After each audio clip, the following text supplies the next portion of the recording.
أعوذ بالله من الشيطان الرجيم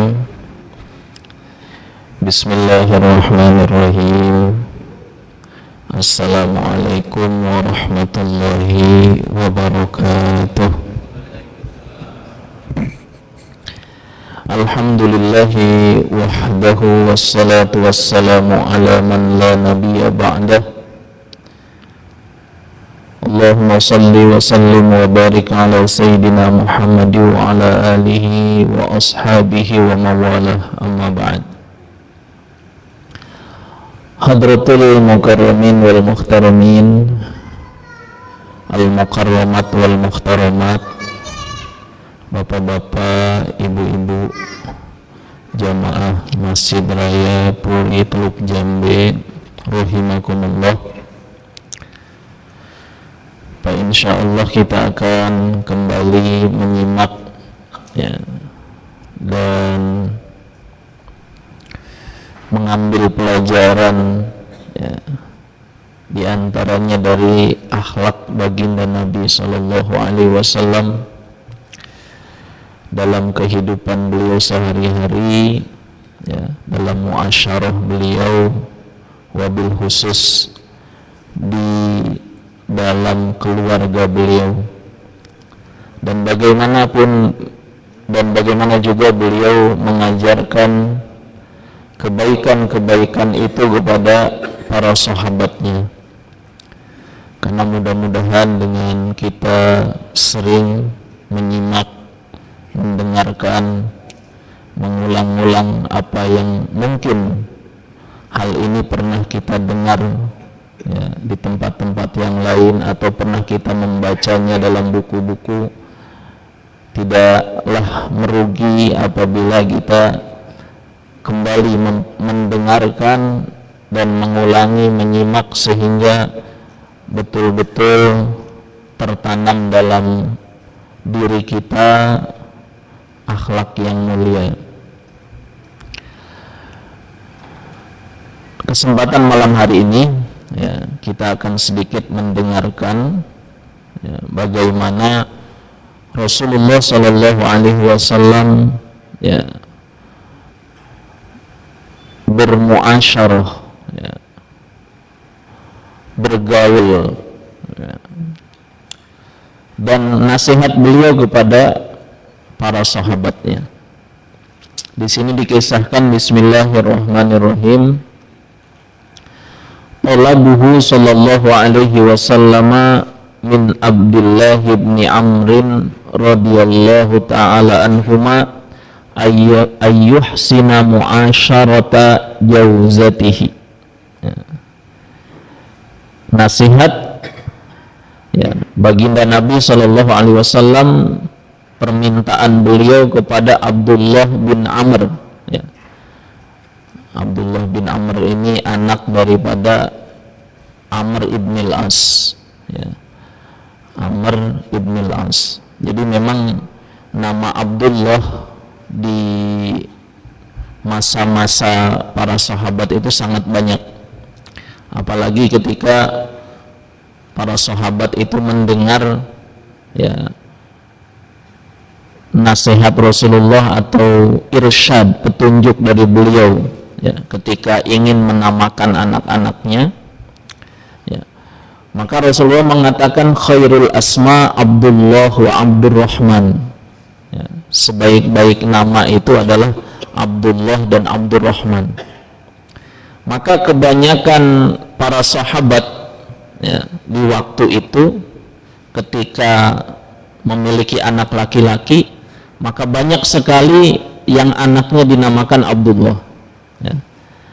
Amr ibn al-As, siapa itu Amr ibn al-As? Amr ibn al-As itu adalah seorang sahabat yang beliau pernah menceritakan sendiri bahwasanya dulu beliau adalah orang yang paling benci kepada Rasulullah sallallahu alaihi wasallam.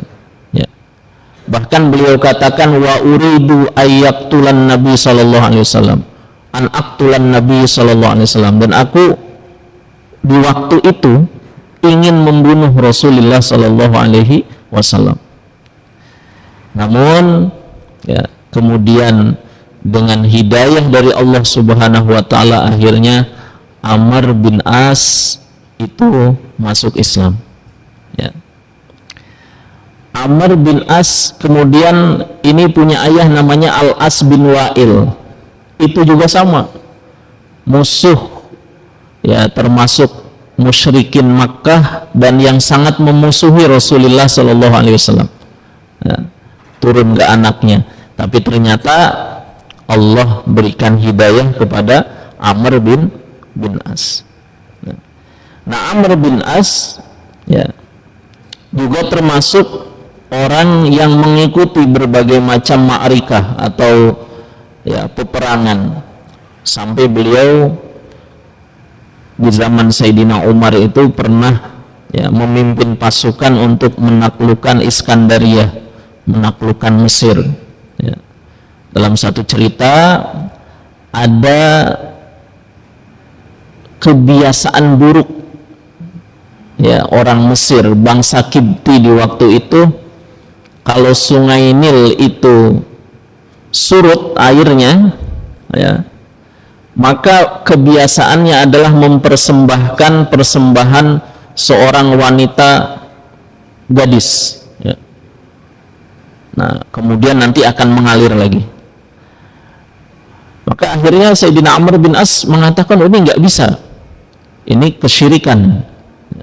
Akhirnya Sayyidina Amr bin As itu menulis surat kepada Sayyidina Umar ibn al-Khattab di Madinah.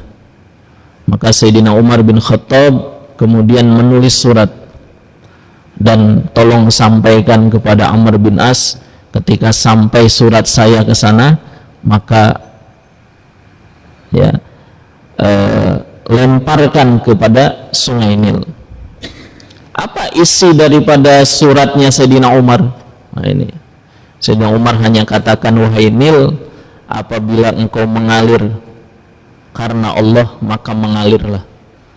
Tapi kalau engkau mengalir karena kehendakmu sendiri, aku tidak butuh. Sehingga akhirnya apa?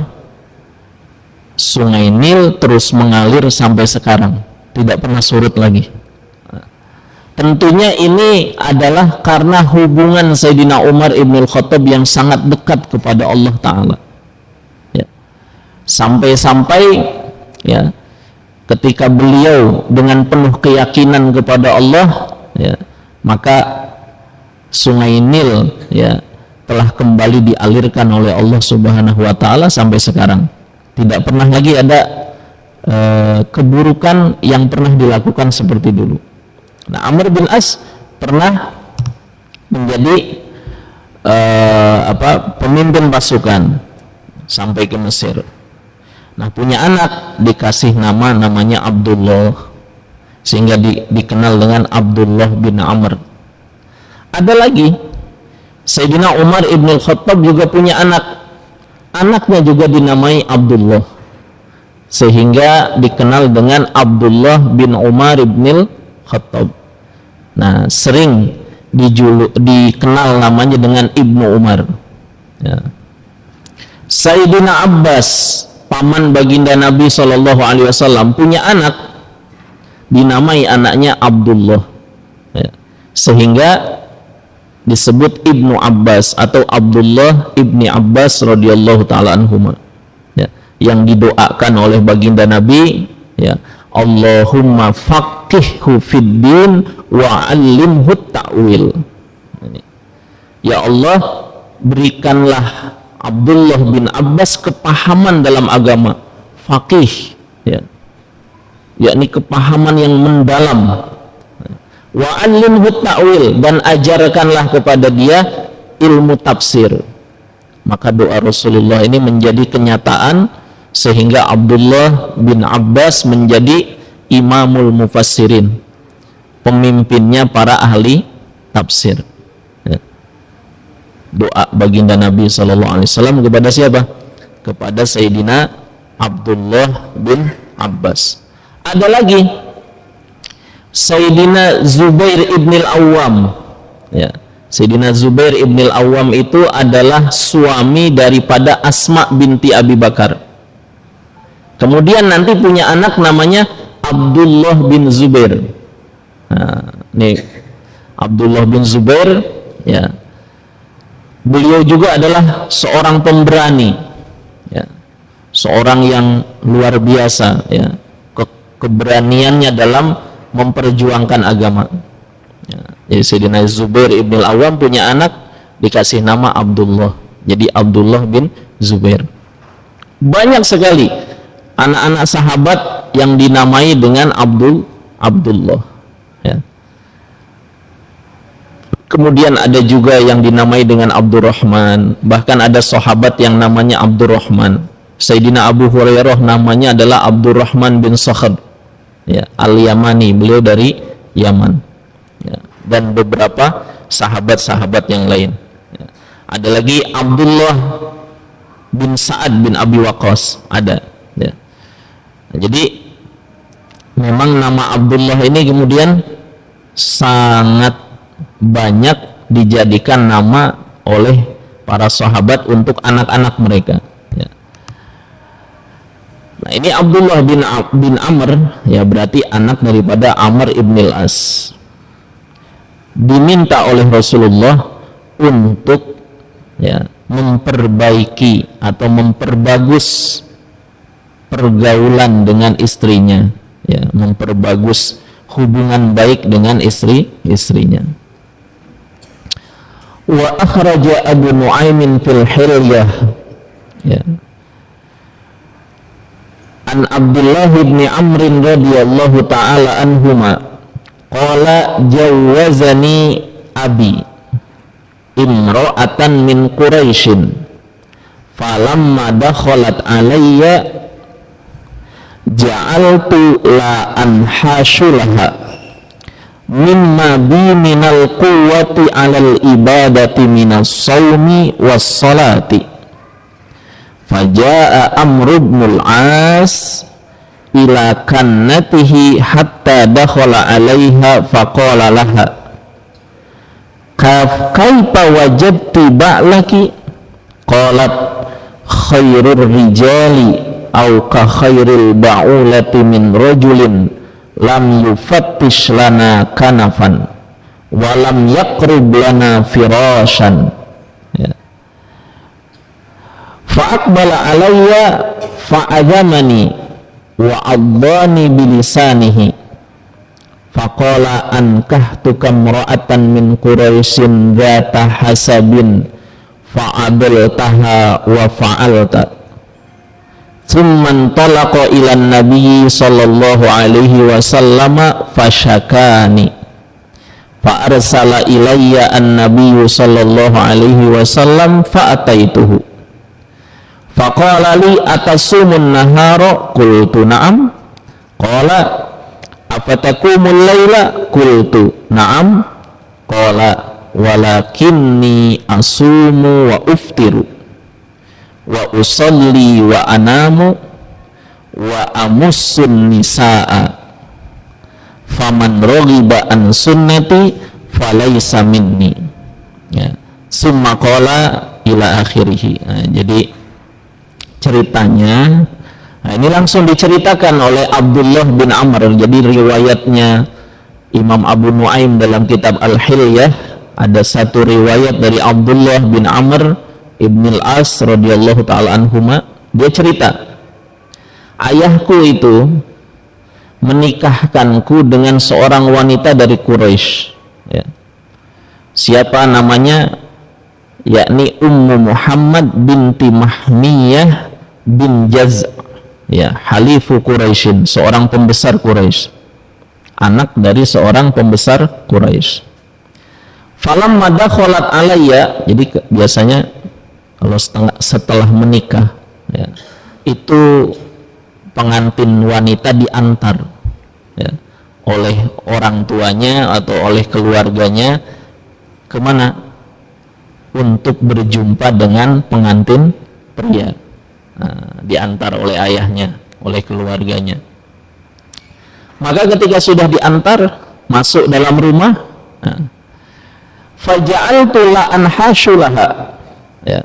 Jadi Abdullah bin Amr itu malah, ya, la andamulaha, ya, malah enggak apa, tidak bermuasyarah atau tidak menegur, ya. Jadi kan biasanya kalau namanya orang pengantin baru itu kan apa, ya bapak-bapak tahu sendirilah, maksudnya kalau ketemu ya berbaik-baik, ngobrol yang bermesraan dan lain sebagainya, ya. Nah ini Abdullah bin Amr enggak, ya, biasa aja gitu. Terus mimma bi minal quwwati 'alal ibadati minas shaumi was shalah. Jadi biasanya kalau malam itu malam pengantin, Abdullah bin Amr malah apa? Malah enggak ngurangin. Malamnya tetap sholat sepanjang malam. Siangnya puasa. Kapan mau apa? Malam pengantinnya, gitu kan? Nah, terus Faja Amr bin As, ayahnya datang, ya, kepada siapa? Kepada anak, ya, wanitanya, ya. Hatta dakhala 'alaiha, ya, kemudian jadi dia itu datang kepada saudaranya saudaranya Abdullah bin Amr, ya. Ketemulah dengan anak wanitanya. Nah, sudah ketemu dengan anak wanitanya, ketemu juga dengan menantu, ya. Akhirnya menantunya ditanya, kaifa wajadti ba'laki, ya, ditanya gimana suami kamu, ya, gimana penilaian kamu terhadap suami kamu. Maka menantunya bilang, khairur rijal au ka khairil ba'ulah min rajulin lam yufattis lana kanafan, ya. Jadi, ya, dia itu laki-laki yang sangat baik, bahkan sebaik laki-laki, ya. Tetapi, ya, dia itu, ya, nggak pernah nyentuh tangan saya, katanya, gitu.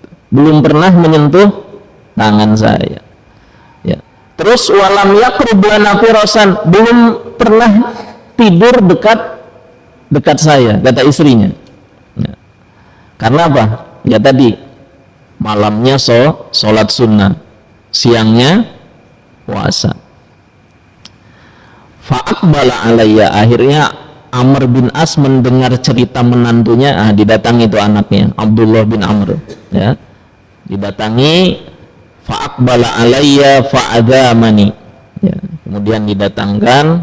Jadi Amr bin As datang kepada anaknya Abdullah bin Amr. Mulailah di situ Amr bin As, ya, mencela. Maksudnya mencela itu, ya, kamu nih gimana, kalau bahasa kita ya sama anak kan, ya, kamu nih gimana, sudah dinikahkan istri kamu malah tidak diopeni, ibaratnya gitu. Wa addani bilisanihi, kemudian ngomel lah tuh bapaknya tuh ke anaknya tuh, ya. Terus Amr bin As bilang sama Abdullah bin Amr, ankahtu kamro'atan min Quraisyin, aku tuh udah nikahkan kamu dengan wanita dari Quraisy yang punya hasab. Hasab itu, ya, orang kaya, ya. Bahkan bukan hanya kaya, juga nasabnya itu nasab yang baik. Fa'adaltaha, kemudian engkau mendiamkannya, ya. Akhirnya Amr bin As datang kepada Rasulullah Shallallahu Alaihi Wasallam, terus mengadu, ya. Fa'arsala ilayyan Nabi, kemudian akhirnya Rasulullah mengutus utusan kepadaku, ya, kata Amr bin As. Karena Rasulullah mengirim utusan, aku pun datang menjumpai Rasulullah Shallallahu Alaihi Wasallam. Ditanyalah saya, kata Amr bin As, kata Abdullah bin Amr, ditanya oleh Rasulullah, atasumun nahar, apakah kamu puasa di siang hari? Qultu na'am, ya. Afatakumul laila, apakah kamu sholat di waktu malam? Maksudnya itu qiyamul lailnya, ya, lama, ya. Qultu na'am, ya. Ya, kata Rasulullah, baik, walakinni asumu wa uftiru, ya, aku juga yang nabi ini puasa tapi juga berbuka. Maknanya ada satu waktu aku puasa, ada satu waktu aku tidak puasa, ya. Terus wa usolli wa anamu, aku sholat dan aku juga tidur. Nah, jadi ini udah dipesen, ya, Rasulullah ini dipesani oleh Amr bin As untuk menasehati anaknya, yakni Abdullah bin Amr. Kata Rasulullah, aku sholat, aku pun tidur. Wa amusun nisa, dan aku pun, ya, bersama dengan istriku. Maka kalau kamu nggak suka itu, faman rogiba an sunnati falaisa minni. Kalau kamu nggak suka itu, maka kamu bukan termasuk golonganku. Ya. Maka dikasih nasihat nih, dikasih nasihat. Iqra'il Qur'ana fi kulli syahrin. Ya, hatamkanlah Al-Qur'an dalam 1 bulan. Karena apa? Karena Abdullah bin Amr nih hatam Al-Qur'annya bukan sebulan sekali. Ya, seminggu sekali, 3 hari sekali. Ya. Jadi waktunya habis untuk apa? Untuk baca Al-Quran di malam hari dengan keadaan sholat. Ya. Qultu inni ajiduni aqwa min zalik ya Rasulullah. Ya, kalau sebulan sekali menurut saya itu sedikit. Karena anak aqwa min zalik, saya bisa kurang dari 1 bulan. Gitu. Maka kata Rasulullah, faqra'hu fi kulli salas. Oh, kalau gitu udah, ya, hatamkan Al-Quran 3 hari. Summa qala sum fi kulli syahrin salasata ayamin. Ya, puasalah kamu apa? Sebulan 3 hari. Tuh. Maka dia bilang lagi, inni aqwa min zalik, saya bisa lebih dari itu ya Rasulullah. Falam yazal yarfa'ni hatta qol sum yauman waftir yauman. Ya. Jadi Rasulullah itu menawarkan, ya, oke. Ibaratnya gini, kalau memang 3 hari 1 bulan masih kurang, sekarang puasa, ya. Sampai-sampai akhirnya kata Rasulullah, udah, kalau memang kamu masih kuat, masih pengen terus puasa, sum yauman wa aftir yauman, puasa sehari, besok tidak puasa. Puasanya Nabi Daud. Ya. Jadi memang banyak sahabat yang dalam hidupnya itu puasa setiap hari. Ya, ini dalil bahwasanya hukumnya mubah, boleh puasa setiap hari kecuali hari-hari yang haram. Apa itu? 2 hari raya dan 3 hari tasyrik. Ya. Itu pun dengan catatan, ya, kalau tidak mengganggu aktivitas yang lebih penting. Contoh, santri, pelajar ilmu agama sedang mondok, ya, yang paling penting baginya di waktu itu adalah ngaji, belajar sebanyak mungkin. Nah, terus, ya, misalkan puasa nih Senin Kamis, atau puasa Daud misalkan, atau puasa setiap hari, ternyata dengan puasa itu jadi lemes, terus akhirnya waktu orang ngaji dia nggak ngaji, ya. Jadi apa? Menjadikan puasa sebagai alasan untuk tidak ngaji. Nah, maka lebih baik tidak puasa sunnah dan mendahulukan yang lebih penting. Gitu. Sama bapak-bapak misalkan, ya, punya sesuatu pekerjaan yang lebih penting, yakni menafkahi anak istri, ya. Ini di luar puasa wajib, ya, di luar puasa Ramadan. Kalau Ramadan nggak bisa ditawar-tawar, ya, itu wajib. Walaupun tetap saja ada rukhsah bagi orang yang sakit dan bepergian, bagi ibu hamil dan melahirkan, ya, dan menyusui. Nah, jadi misalkan nih kita mau puasa Daud, ya. Terus kita tetap kerja. Nah, tapi pas waktu kerja itu malah jadi apa? Kerjanya jadi males, maksudnya lemes badannya, sehingga kerjaan nggak bisa dipegang. Nah, sehingga akhirnya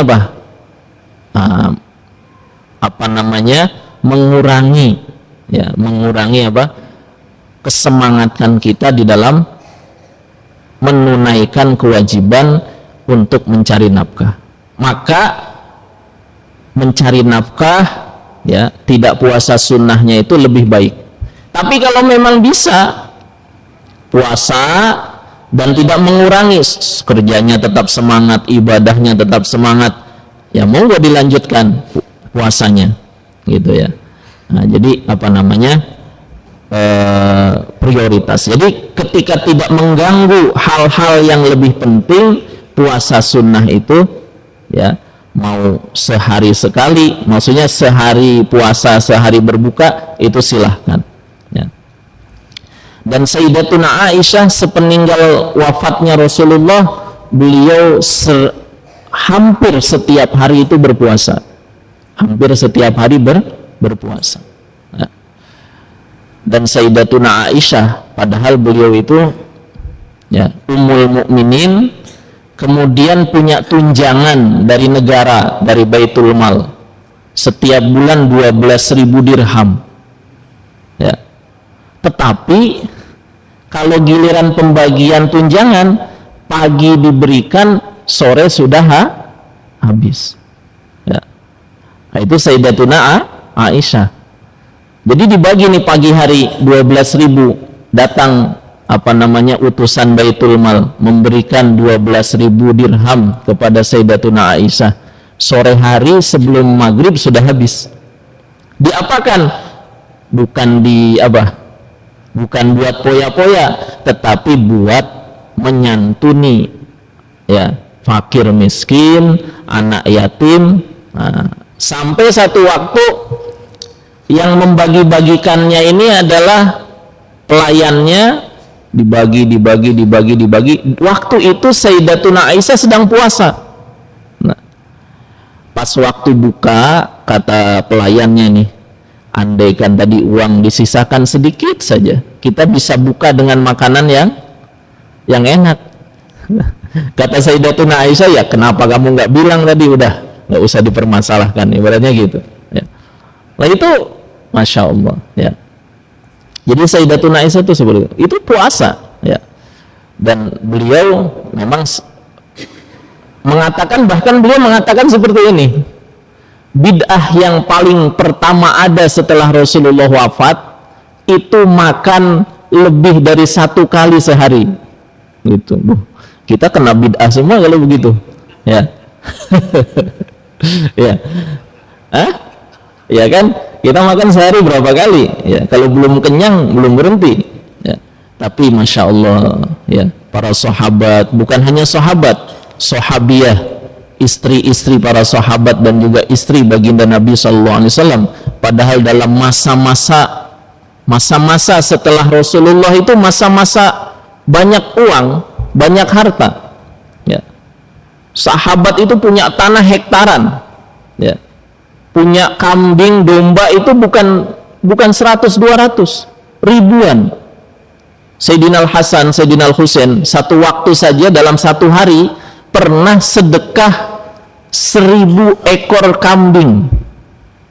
Sayyidina Al-Hasan 1000, Sayyidina Al-Husain 1000, Sayyidina Abdullah bin Ja'far 2000. Nah itu berapa kambingnya? Ya, ribuan. Tetapi nggak terkesan, maksudnya tidak kemudian dunia itu melalaikan para sahabat, justru diberikannya kelapangan itu menyebabkan mereka takut dan mereka menggunakan itu semua untuk agama, untuk kebaikan. Nah, itu Sayyidatuna Aisyah seperti itu, dan sahabat-sahabat sahabiyah yang lain, wanita-wanita lain juga seperti itu. Nah akhirnya, ya, kemudian kata baginda Nabi kepada Abdullah bin Amr, ya, sum yauman waftir yauman, puasa sehari enggak. Fa innahu afdalus siyam, sesungguhnya itu adalah puasa yang paling utama. Wa huwa siyamu akhi Daud, itu adalah puasa saudaraku, yakni Nabi Daud alaihis salam. Ya. Ini Nabi Daud itu raja. Ya. Masya Allah, seorang raja, seorang nabi. Anaknya juga sama, seorang raja, seorang nabi.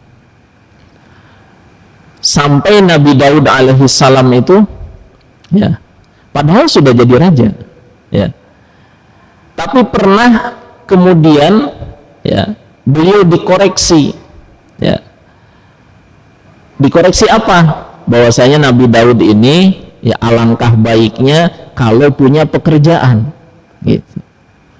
Sampai akhirnya apa?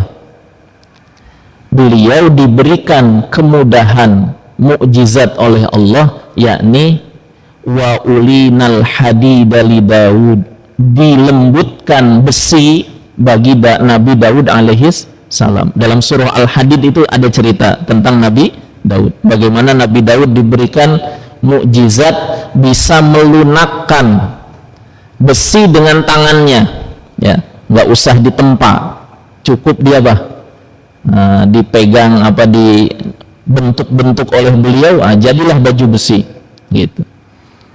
Nah itu beliau kayaknya luar biasa, tapi sehari puasa, sehari berbuka.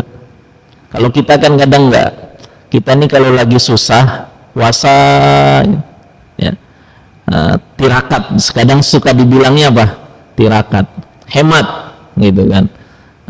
Karena uangnya sedikit, akhirnya makan cukup sehari 2 kali, gitu. Tapi nanti pas giliran diberi diberi lapang, kita lupa, ayo aja makan, ya.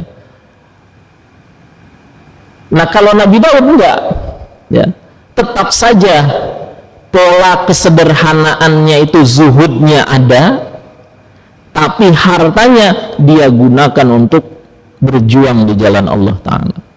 Nah makanya kita ini sedang belajar seperti itu, belajar bagaimana kalaulah hari ini kita diberikan kelapangan oleh Allah, maka jangan sampai kelapangan itu hanya habis untuk perut kita, ya, hanya habis untuk pakaian kita, kendaraan kita, rumah kita, tapi bagaimana apa yang Allah berikan berupa kelapangan tadi itu juga kita tabung untuk akhirat kita, ya. Dengan apa? Banyak cara dan jalannya, dengan membantu pembangunan masjid, madrasah, membantu fakir miskin, anak yatim yang ada di sekeliling kita, memberikan pekerjaan kepada orang-orang yang hari ini sedang sulit cari pekerjaan. Kita punya pekerjaan, kita bagi mereka pekerjaan, kita bayar pekerjaan mereka, sehingga kita bisa membantu, ya, bukan hanya satu orang tapi satu keluarga, bahkan bukan hanya satu keluarga, banyak keluarga. Nah itulah kenapa adanya hikmah kenapa adanya orang kaya dan juga orang fakir, supaya yang kaya ada kesempatan beramal, memanfaatkan hartanya untuk diberikan membantu orang yang fakir, ya. Kalau orang hari ini dijadiin kaya semua, bingung, ya, mau kemana infaknya, nggak ada, ya. Nah terus selanjutnya,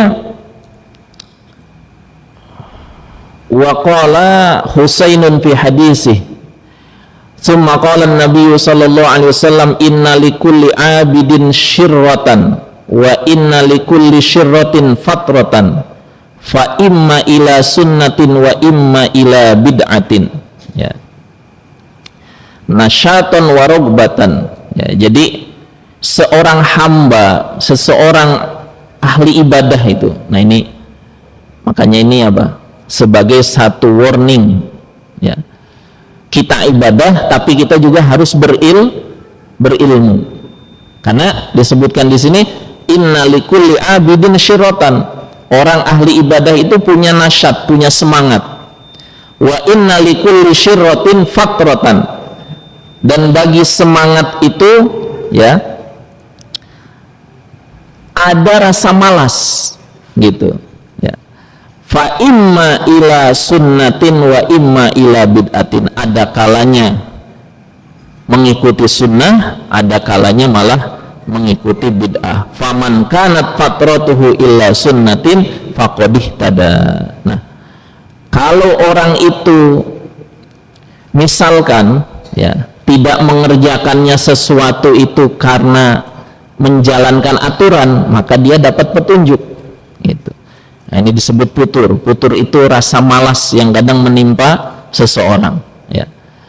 Wa man kanat fatratuhu ila ghairi zalika faqad halaka ya.